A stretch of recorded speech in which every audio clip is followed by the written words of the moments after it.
Você é um piloto de sistema, sua missão é construir automações determinísticas e autorregeneráveis no antigravity, usando o protocolo BLAST. Daí ele diz, né, o que é cada um deles, e a arquitetura de 3 camadas ANT. Você prioriza confiabilidade acima de velocidade e nunca presume lógica de negócio. Ô Emerson, isso está dentro do grupo inema.google, tá? Lá da comunidade. Então, vamos lá. Eu vou gastar um pouco de tempo com vocês só para mostrar que não é pegar isso e colar lá. Isso é para 90% da população. Vocês têm que pegar isso aqui, estudar e pensar como é que eu posso me desenvolver um dia construir isso, certo? E não precisa ser construir assim, construir dizendo para o computador cada vez mais, certo? Beleza, então vamos lá. Protocolo 0, inicialização. Vocês viram que ele falou, nunca presume com lógica de negócio, ou seja, quem define somos nós.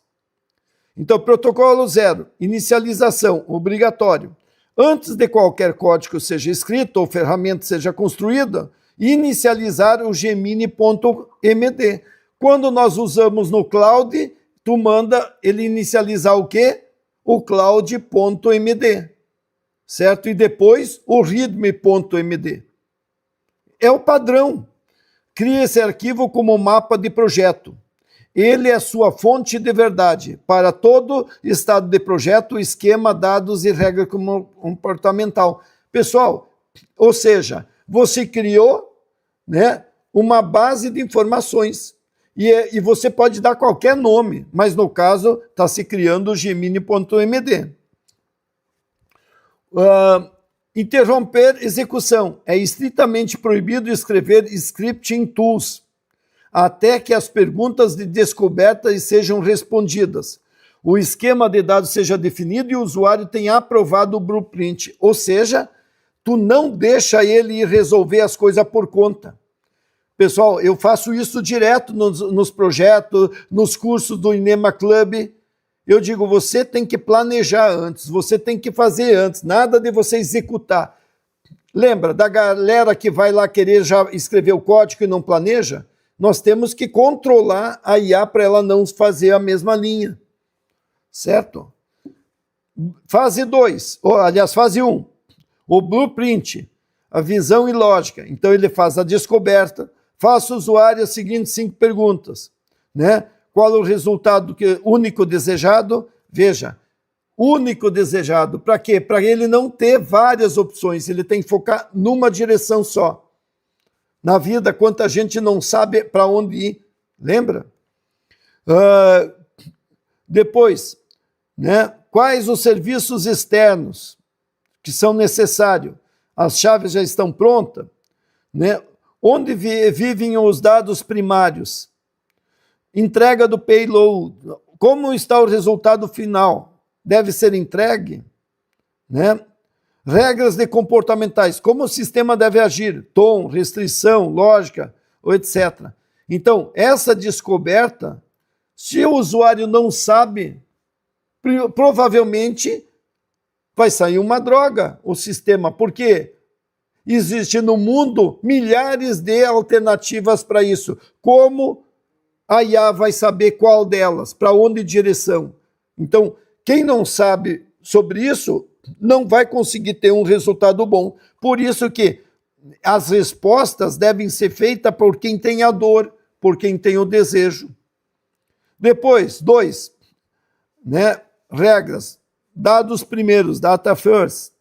Você deve definir o esquema, dados JSON, formatos de entrada e saída no Gemini. A codificação só começa depois que o formato estiver confirmado. Depois, fase 2L, certo? Conectividade.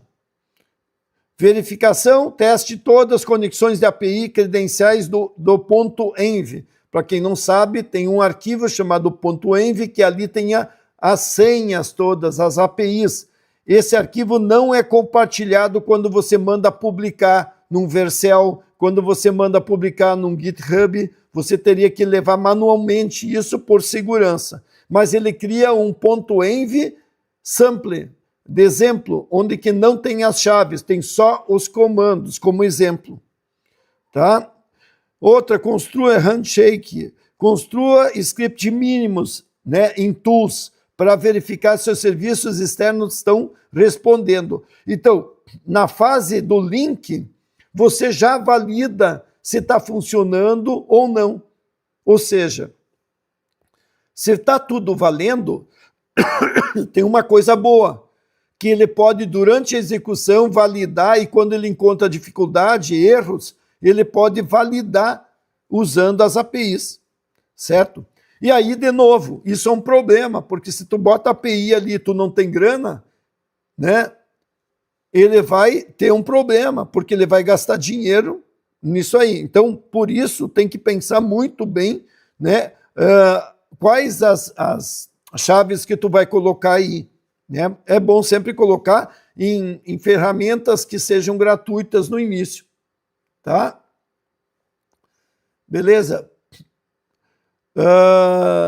Deixa eu ver o que mais. 3. Eu vou ter que pegar uma água lá, eu tenho um pouco aqui. Tá.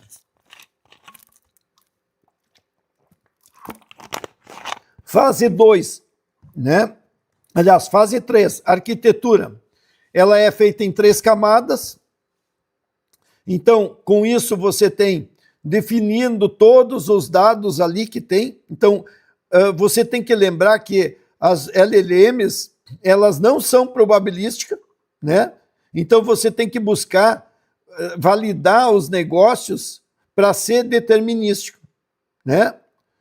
Então, por isso que é um ponto, né? Geralmente dá bagunça, porque ela vai, como ela é probabilística, ela vai tentar achar uma coisa aproximada. E o negócio não pode ser aproximado, tem que ser determinístico.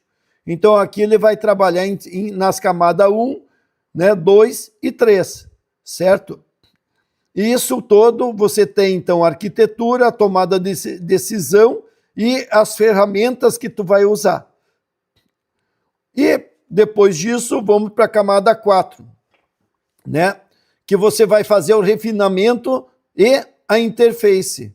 Então, você define aqui como é que você quer todo, né? Com quem vai falar, o que vai ter, etc. E a interface que você quer. Sempre é bom você ter exemplos aqui. 1 ou 2. Quando passou de 3, já vira muito lixo, muita opção para ele. Não dá. É mais ou menos chegar numa loja e alguém te oferecer muitas opções daquilo que tu desejava e tu fica na dúvida. Oferece 1 ou 2, né?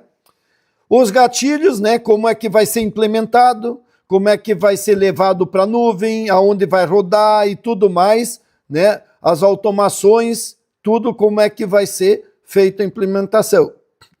Pessoal, veja, não é grande, por isso que vale a pena tu ler, estudar, levar depois para o chat, conversar com ele. Então, princípios operacionais. Regra, de novo, né? Os dados primeiro,